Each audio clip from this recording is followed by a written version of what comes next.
মাননীয় বিরোধী দলীয় নেতা ওয়াকআউট করতে চেয়েছেন, পার্লামেন্টারি কালচারে সেটা আছে, রাইট আছে, তারা ওয়াকআউট করতে পারেন। কিন্তু যে কথাগুলো রেকর্ডেড হয়ে গেল তার বিপরীতে আমাদের বক্তব্যটা 1-2 মিনিট রেকর্ডে থাকা ভালো। যে মুলতবি প্রস্তাবটা আপনার অনুপস্থিতিতে মাননীয় ডেপুটি স্পিকার প্রিজাইড করেছেন, উনি গ্রহণ করেছিলেন, তখনই আমি আপত্তি উত্থাপন করেছিলাম যেটা 68 বিধিতে হতে পারে, কিন্তু মুলতবি প্রস্তাব যে রুলস অফ প্রসিডিওর আছে তার মধ্যে আপনি রাইটলি আইডেন্টিফাইড করেছেন, সেটা আমি আগে উত্থাপন করেছি।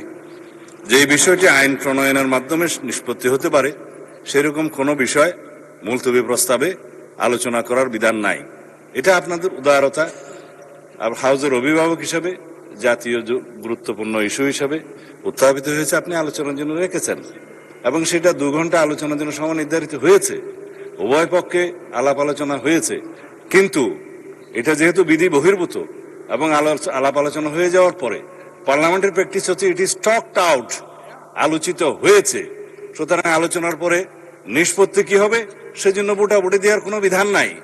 শুধুমাত্র মুলতবি প্রস্তাব উত্থাপিত হবে কি না, উত্থাপিত হবে অথবা হবে না তার উপরে ভোটাভুটির বিধান আছে।